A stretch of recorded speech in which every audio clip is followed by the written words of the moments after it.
Hi, y'all. Um, I recognize that just as people love you on different levels for different reasons, people hate you on different levels for different reasons. And they might not realize they hate you, but they don't even realize that they're squashing your voice. They're squashing your identity. They are ignoring your right to your opinion.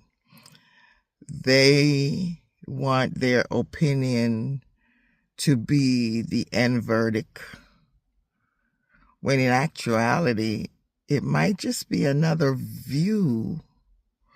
It might just be another view of how things are seen. And it could be that if all the views are put together, there will be a better picture of a whole situation. But when one person's experience, analogy or view is wiped out for somebody else's view to take precedent over everything, then we lose the essence of what the real deal is, and maybe what needs to be accomplished. If it's like a project or any kind of situation that needs a resolution or some kind of continued attention.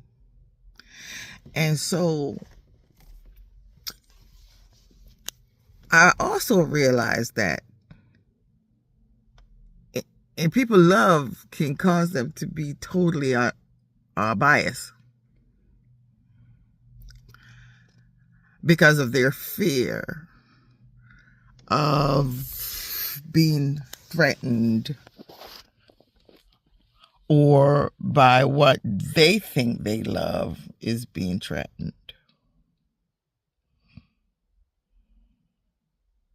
And at the end of the day, people want you to be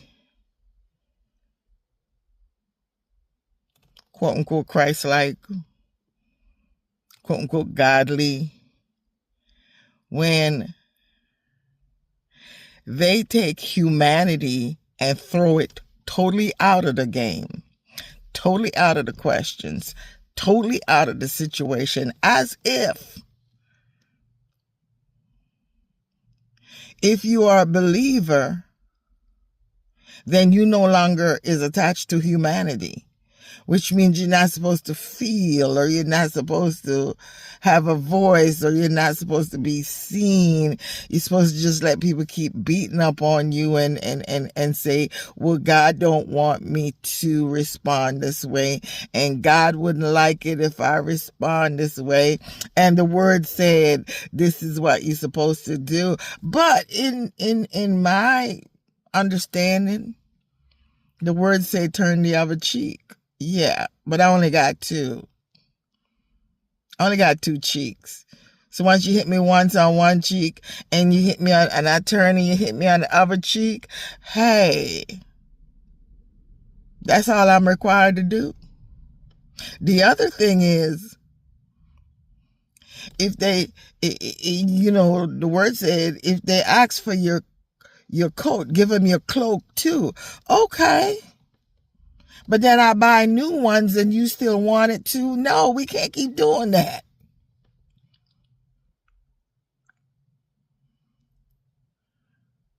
And then,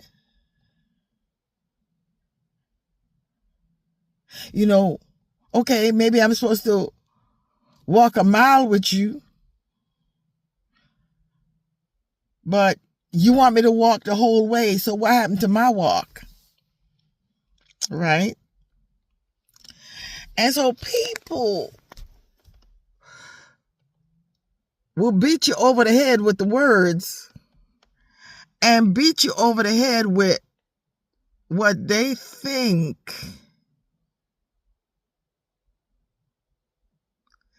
they are in authority to say. And then they forget about your humanity, your traumas, your PTSD, or your ability to feel, think for yourself, know what's good for you or what's bad for you. Did you ever realize that about people? And when I say your trauma or your PTSD, I'm not talking about a mental illness per se. I'm just talking about maybe there was a situation that didn't work out too good, and you haven't resolved it yet within yourself, and so it creates it was a little traumatic, and it created a little PTSD, and okay, but you got to work through that. But nobody has the right to shut your voice down, because if they didn't live it and they didn't feel it, then they can't tell you how to voice what you have experienced. But they try.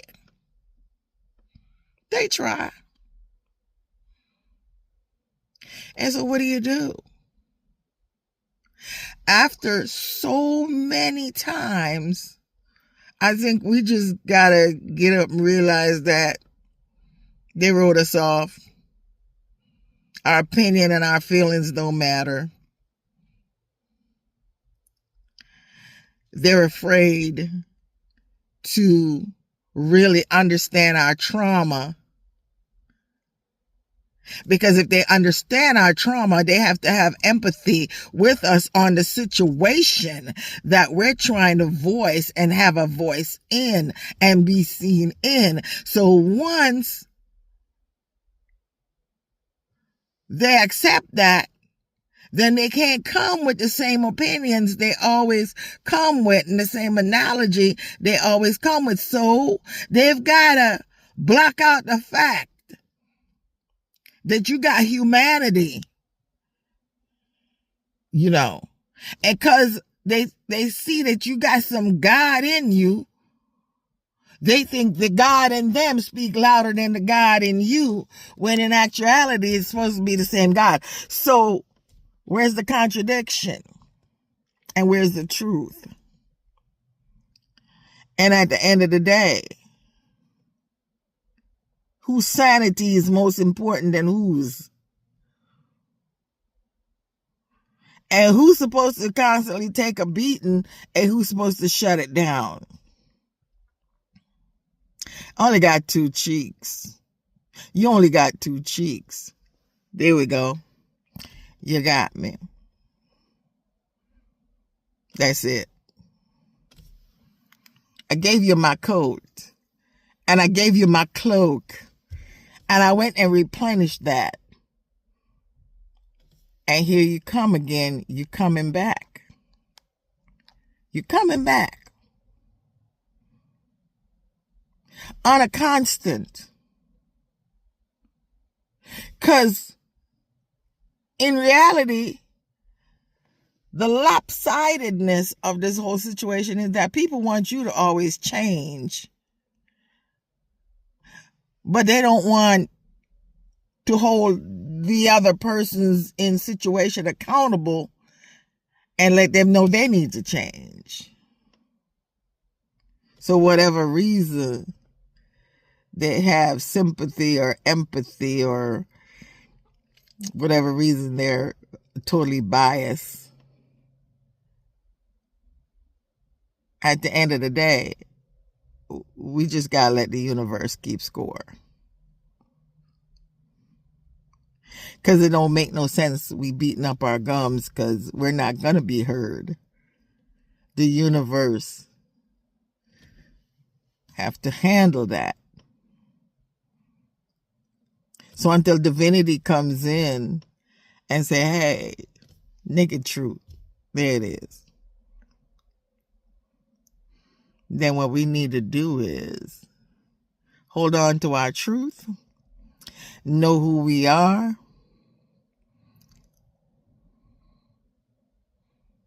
stand up for our own voice, don't be where we're not seen,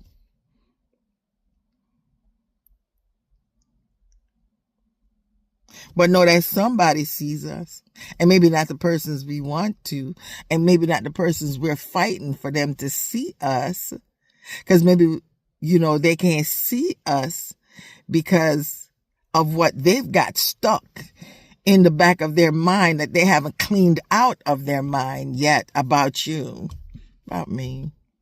Yeah, they got stuff in the back of their mind that they're still holding on to, that they need to purge. And as long as they don't purge them, they're not going to hear your voice. They're not going to see you. You're not present. They're just going to see the situation and side with the situation against you. So now I got to make a choice. And it's going to be harsh, and people are going to say, oh, well, maybe you should have more patience, and maybe you should have this, and maybe you should be more understanding. But you know what? You could be the better one, and you could be understanding. You could get beaten in the ground, and you could get buried. And your voice is never heard, and you've never seen it. Nobody remember who you are. But guess what? Everybody remember to bring flowers, right? Let me know what you think.